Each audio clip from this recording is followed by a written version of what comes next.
Olá, tudo bem? Bem-vindo a mais um vídeo. Hoje nós vamos falar sobre os 7 chamados de Deus.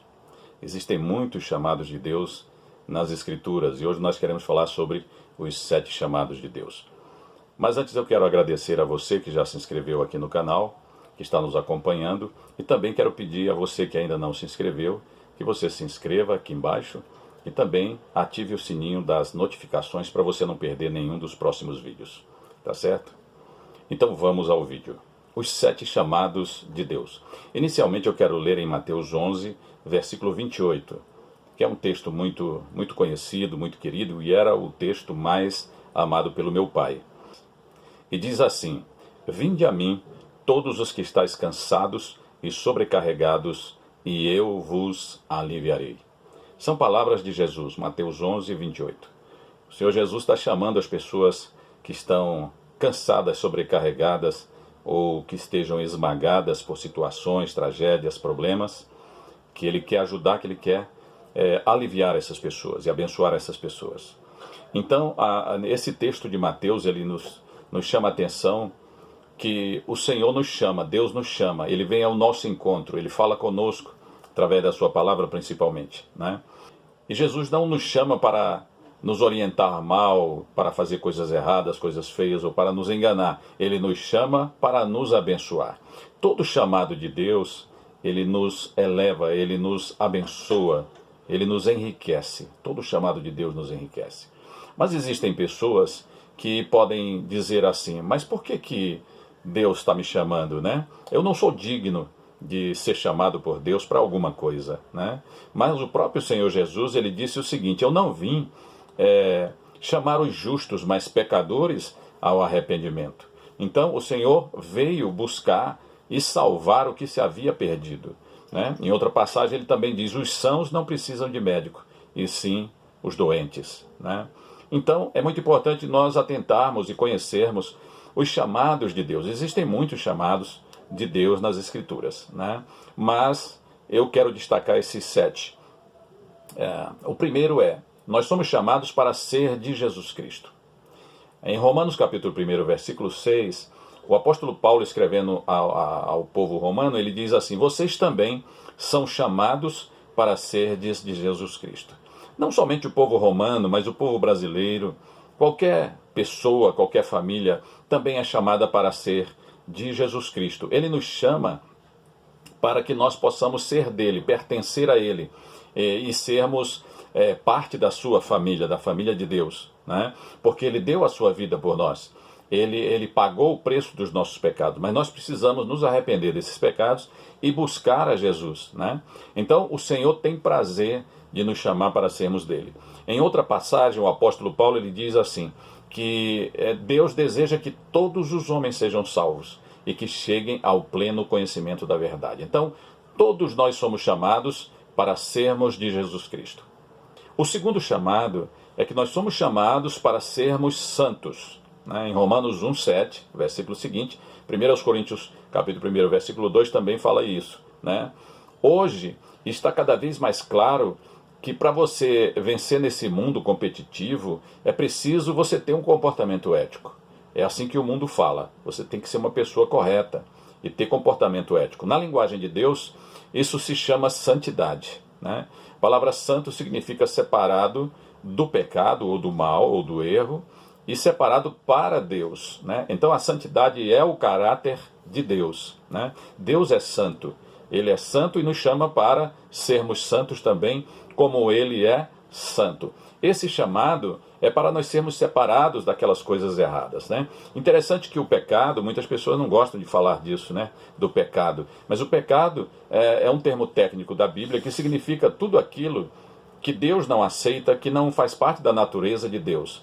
Mas nós também, você e eu, não aceitamos também o pecado. Quem é que aceita, por exemplo, a mentira, a falsidade, né? A traição, a corrupção, a violência, né?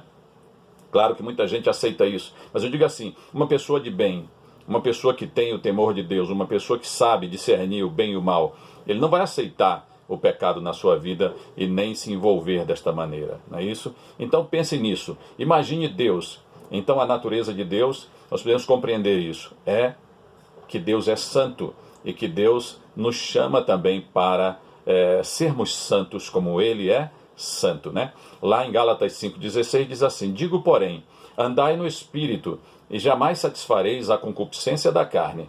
Então nós temos que andar na direção do Espírito Santo, na direção da palavra de Deus. E assim nós vamos evitar todas as concupiscências da carne e do pecado. O terceiro chamado é que nós somos chamados para a comunhão de Jesus Cristo, nosso Senhor, né? Nós não somos chamados para ser de Jesus e não ter comunhão com Ele, ficar separados. Não, nós somos chamados para ter comunhão com o Senhor Jesus Cristo, né? Comunhão é uma palavra que significa ter tudo em comum, né? Esse é o chamado para um relacionamento verdadeiro com Cristo, né? Um relacionamento de intimidade baseado no amor incondicional de Deus, né?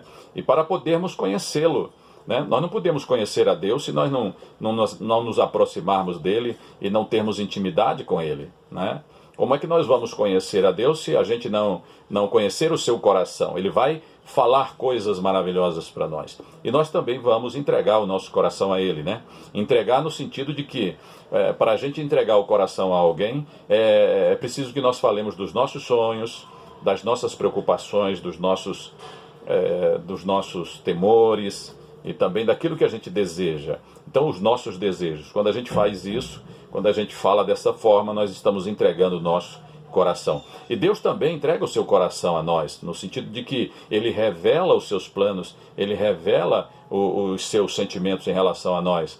O Senhor também nos revela aquilo que Ele pensa a nosso respeito e o que Ele tem preparado também para cada um de nós, dentro do seu caminho, dentro deste caminhar de intimidade com Ele, né? Então nós somos chamados para essa comunhão. Que coisa maravilhosa, né? Ele não somente nos perdoa, nos liberta, nos chama de seus, né? Seus filhos, nos tornamos filhos, mas nós somos chamados à comunhão, somos chamados à intimidade com o Senhor, né? Então, o quarto chamado, melhor dizendo, nós somos chamados com um propósito, né? Nós somos chamados para fazer parte de um plano glorioso de Deus, um plano maravilhoso preparado por Deus, né? O propósito para aprender com Deus e fazer a diferença na nossa geração, né? Então Jesus disse assim como o Pai me enviou, eu também vos envio, né? É uma expressão que nos revela que da mesma maneira como Jesus veio ao mundo enviado pelo seu Pai, pelo Pai Celestial, e realizou uma obra maravilhosa, nós também somos enviados pelo Senhor Jesus para fazer a vontade do Pai, para fazer parte de um grande plano. E que plano é esse?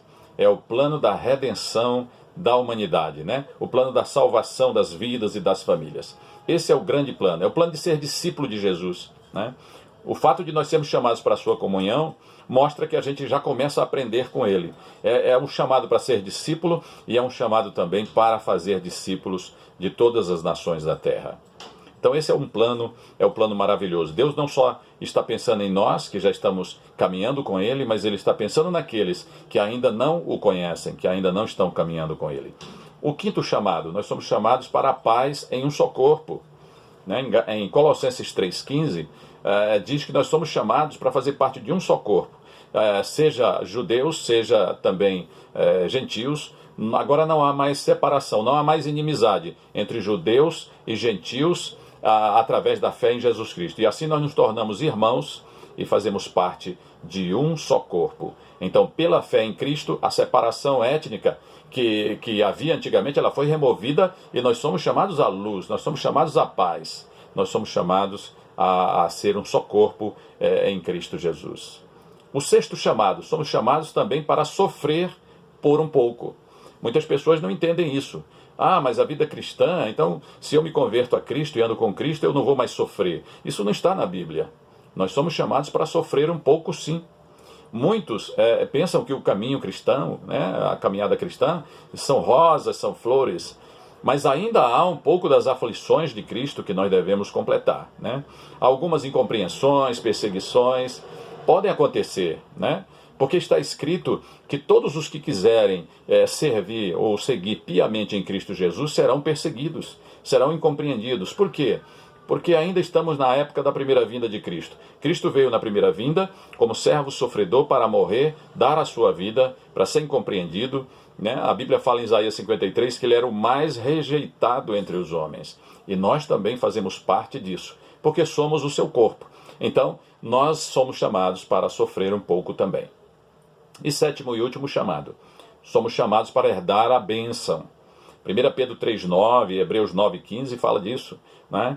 Esse é o chamado, não somente para nós sermos discípulos, para nós sermos de Jesus, para nós participarmos de um grande plano e de nós participarmos como tendo intimidade com o Senhor, para sofrer também um pouco, mas também para ser filhos e herdeiros de Deus. Somos chamados para herdar a bênção. De que maneira nós vamos herdar essa bênção? É porque, através da nossa fé em Cristo, nos tornamos filhos de Deus e co-herdeiros com Cristo Jesus. Ah, mas nós não parecemos com Deus. Pois é, mas essa filiação é por adoção. Nós somos adotados pelo Senhor, né? É uma filiação legal. E assim, aos poucos, nós vamos sendo transformados no caráter de Deus, né? Caminhando em santidade, sendo pessoas corretas, seguindo a direção da palavra de Deus, a direção do Espírito Santo, nós nos transformamos em filhos de Deus e efetivamente nossos atos vão demonstrar isso, né? E eu quero concluir este vídeo, né, sobre os 7 chamados de Deus, né?